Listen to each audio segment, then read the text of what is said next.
Air Canada's flight attendants stand their ground this Monday night. Unpaid work has got to go. The union refuses to comply with a back-to-work order, how it's caught the airline and the government off guard as passengers run out of patience. Why are you telling me there is a flight when there is no flight? Back in the White House, this time with backup. Ukraine's president joined by European leaders for another high-stakes meeting with President Donald Trump. How the mood is better. Yeah, you look good. I said the same thing. But will Ukraine be forced to make concessions? Pierre Poilievre's second shot, the by-election to get him back in Parliament, why he needs to do more than just win it. And no muscle required, the sporting event that reveals how far robots still have to go to match humans.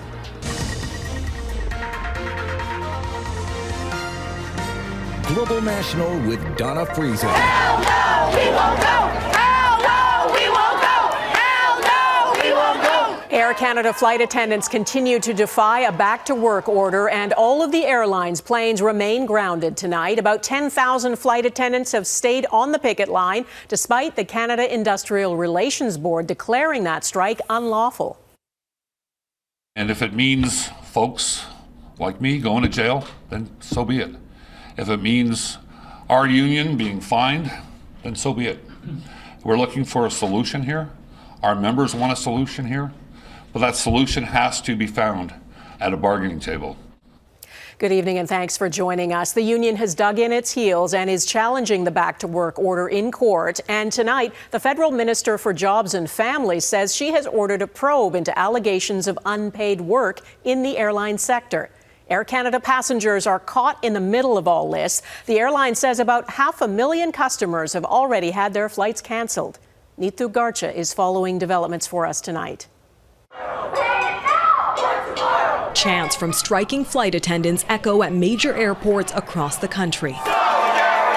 We're no longer flight attendants. We are all of Canada's unions.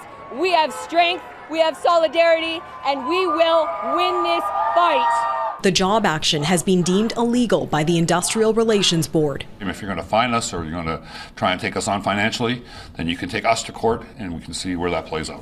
While hundreds of Air Canada flights have been stopped, striking flight attendants are showing no signs of doing the same. The National Union president says that's even if it means fines or jail time. Like, if that's what it takes, that's what it takes. Come and get me.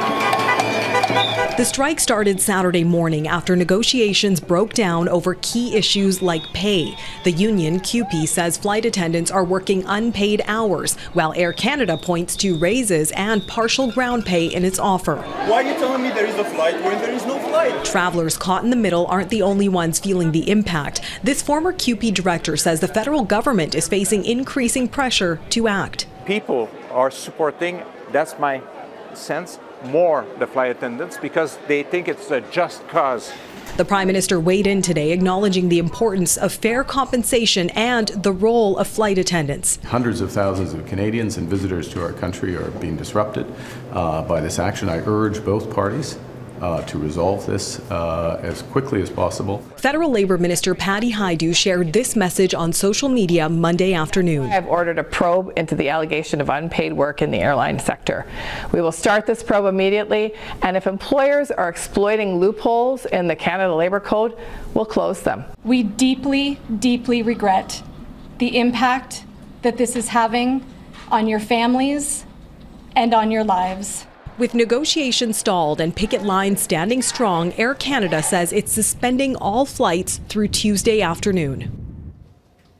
In his first public interview since the strike, Air Canada CEO told Bloomberg a 38% total compensation offer over 4 years would make flight attendants the best paid in the country, calling it excellent. Michael Rousseau also defended the airline's pay structure as industry standard, arguing in-flight rates compensate for ground work. Now, regarding the strike, he expressed disappointment.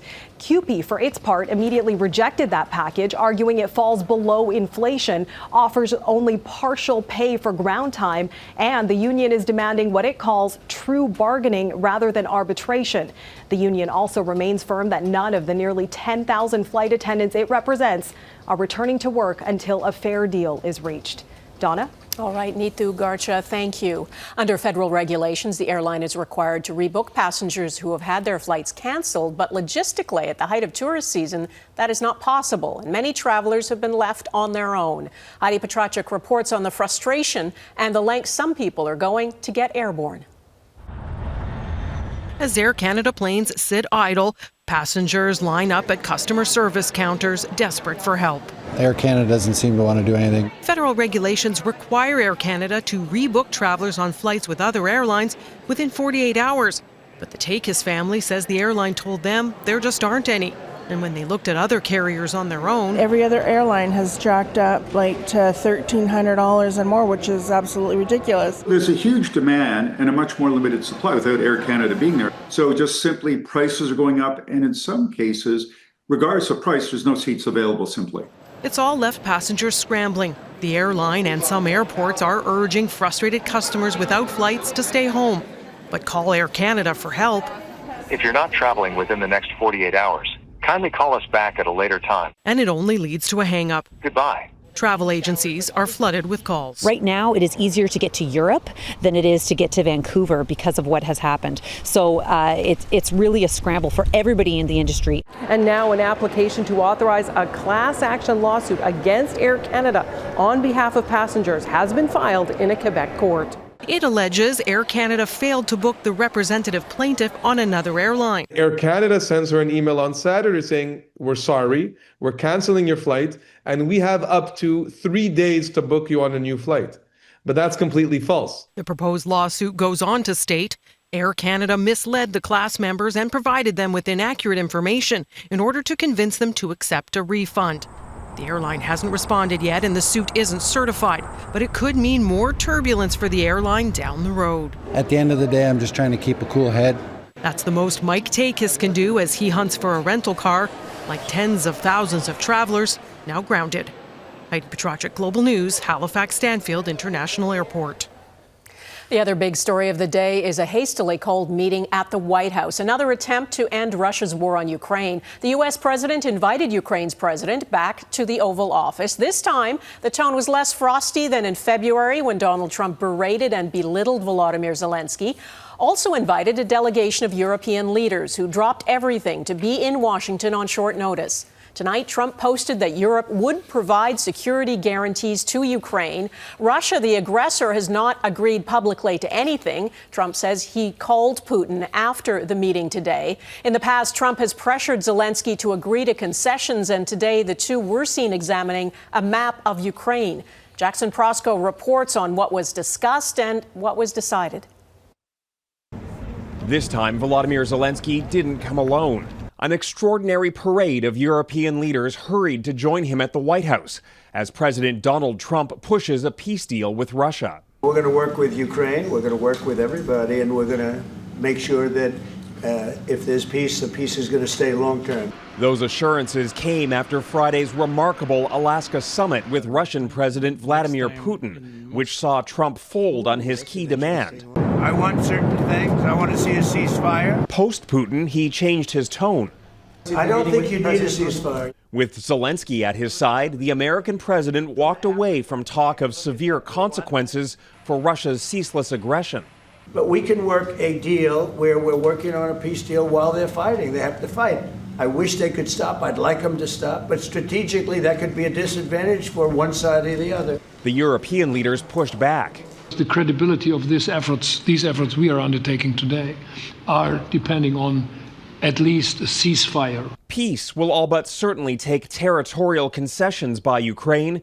In exchange, Ukraine wants security guarantees. The security in Ukraine depends on the United States and on you and on those leaders who are with us in our hearts. Trump hinted those guarantees could include American troops and a NATO-style mutual defense pact involving European allies, something Trump says Russia is willing to accept ahead of a possible trilateral meeting between Trump, Putin, and Zelenskyy. I think if we play this well, we could end this.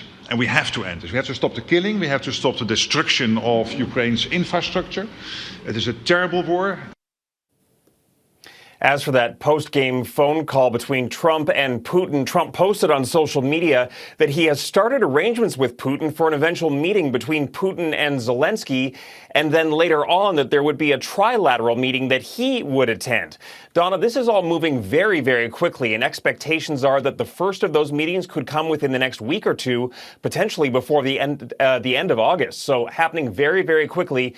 The leaders in the room all seem very happy with what they feel is progress. Okay, Jackson Proskow in Washington, thank you. All of this, though, remains just talk. Russian attacks on Ukrainian civilians have not stopped. And though the leaders of France and Germany both pushed today for a ceasefire, President Trump, as Jackson reported, says he no longer believes that's necessary. Redmond Shannon explains the brutal reality of what that means on the ground in Ukraine. Ukraine says the overnight Russian airstrikes targeted locations across 6 regions, with most of the victims in Kharkiv. Among the dead, an entire family, including a teenage boy and his 1-year-old sister. Their neighbour says she cannot believe it. She saw the father and daughter together in the playground just days ago. On the streets of the capital, Kyiv, there isn't much hope that the transatlantic flurry of diplomacy will bring peace, at least a peace that Ukrainians can live with. This man is worried that if Ukraine gives in to Russian demands today, then tomorrow Putin will look for more land. He says Russia has signed deals in the past only to break its word.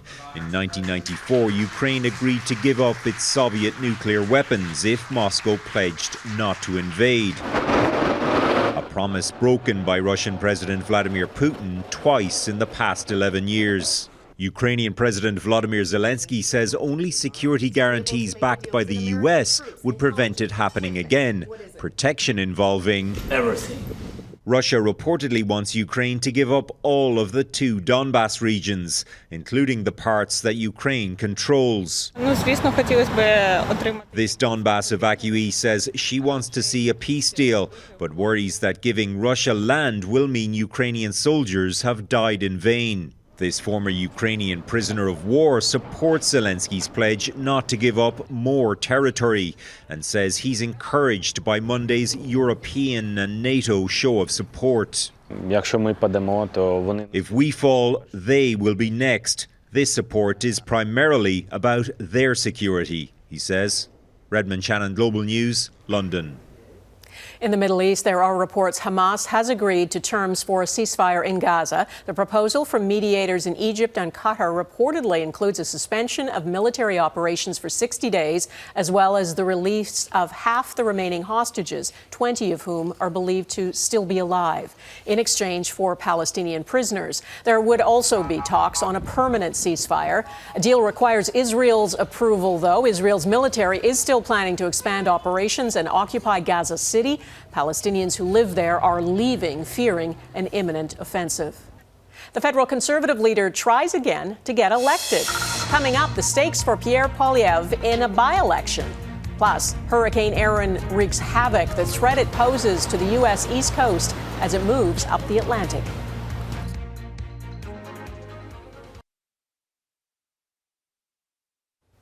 Ontario Premier Doug Ford was in Ottawa today for a meeting with Prime Minister Mark Carney. The pair spoke about industries hit hard by U.S. tariffs.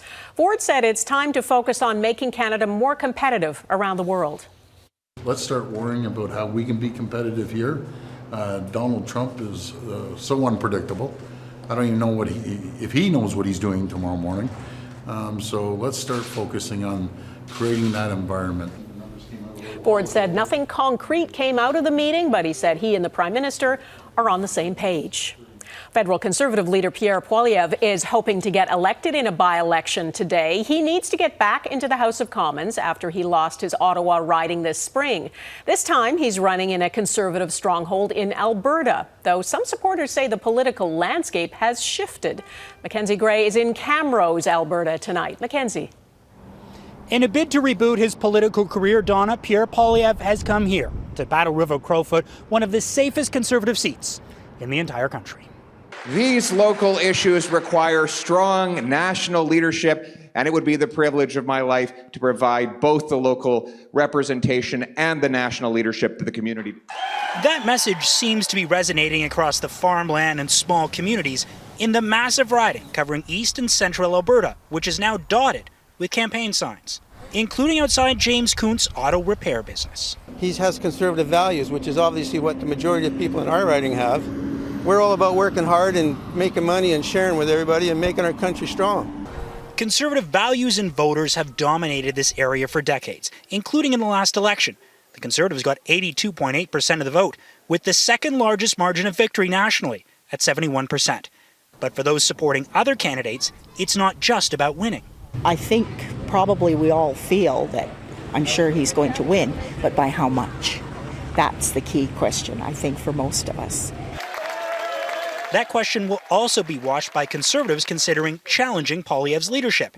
After blowing an over 20-point lead to the Liberals and losing his own seat, Conservative members will vote in January if Poilievre should stay on as leader. Move forward collectively. One of Canada's most prominent Conservatives complimenting Poilievre's chief rival when asked what advice he had for the federal Conservative leader. I don't care about political stripes. The person I'm working with right now is the Prime Minister of the day. And as far as I'm concerned, he's doing a really, really good job considering the position he's been put in. Polls are set to close at 8:30 p.m. Mountain Time, Donna, but Elections Canada has warned that the count will take a while. Folks will need to use special ballots where they write in the name of the candidate. That's thanks to over 200 registered candidates in this by-election, the majority of them protesting for electoral reform. Okay, Mackenzie Gray in Camrose, Alberta. Thanks. Ahead, the unbreathable air in Spain as crews battle deadly wildfires.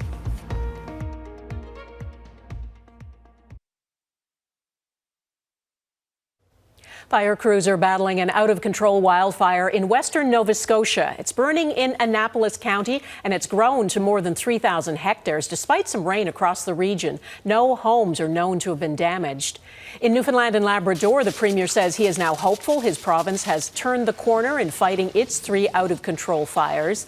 And in New Brunswick, a fire near Miramichi is now said to be contained. In Spain, another firefighter has died battling wildfires there. He was killed Sunday when his truck rolled down a steep hill. 4 firefighters have now died battling the flames. The fires have spread to a mountain range, closing part of the popular Camino de Santiago pilgrimage route. More than 27,000 people in Spain have been forced to flee their homes. A second firefighter died in neighboring Portugal yesterday. The northern and southern parts of that country are enduring the worst of it. Wildfires have charred about 216,000 hectares of land.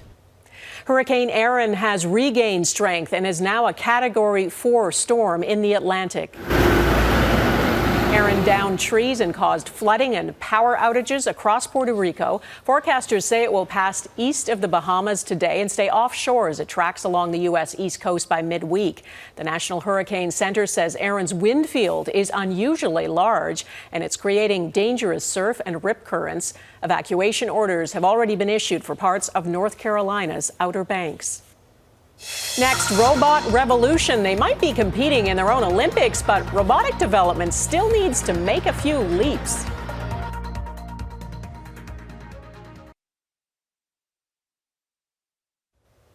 China's capital, Beijing, has hosted the Olympics for humans twice, and now it has hosted the very first games for humanoid robots. Human-sized androids competed in traditional sports like basketball and martial arts, as well as some specific challenges like sorting medicines and cleaning.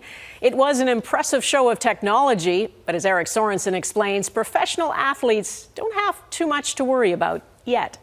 And they're off. The first humanoid robot Olympics in Beijing. Racing, jumping, kicking. The more they act human, the more they seem human. Which can make amazing suddenly look clumsy. The referee may be yelling, "Get up." It's not all about games. The robotics teams are learning what works and where to invest time and money. If we try something and it doesn't work, we lose a game. That's sad, but it's better than, let's say, investing a lot of money into a product and then this fails. Our main event tonight! Hollywood has been anticipating advanced robotics for decades. They're smoking it up! And any kid from the 60s remembers Rock'em Sock'em robots. And Blue Bomber's block is knocked off! But even the most advanced robots today often look awkward. There's a reason. It's not so hard to get the robot to do a task once, but to get that robot to do the task repeatedly in human-centered environments where things change around the robot all the time, that is very hard. Robots are increasingly performing human functions like serving food or helping the elderly. Laboratories like RoboHub at the University of Waterloo are developing robotics so they can work around humans without causing harm. A lot of the places that industry is trying to apply humanoids require safety to be able to not fall over if they're carrying something across a factory floor or trying to bring groceries down a sidewalk. Maneuvering in a changing environment is where the Robot Olympics come in. Not exactly Ronaldo or Messi, but collecting data and training robots to imitate us so we can each recognize what the other's up to. How do people know what they're going to do? How do they know what people are going to do? How do they navigate our built environments? They have a ways to go, but the programmers in Beijing assure us, even by next year, the competitors will look more graceful. Don't just stand there. Eric Sorensen, Global News, Toronto. And that is Global National for this Monday. I'm Donna Friesen. Tonight's Air Canada showcases Blind Bay, BC, Salvage, Newfoundland and Labrador, and Touchwood Hills Post Provincial Historic Park in Saskatchewan. Please keep them coming. Send your pictures of Canadian pride to globalnational@globalnews.ca. And thanks for watching. Hope to see you here again tomorrow. Bye-bye.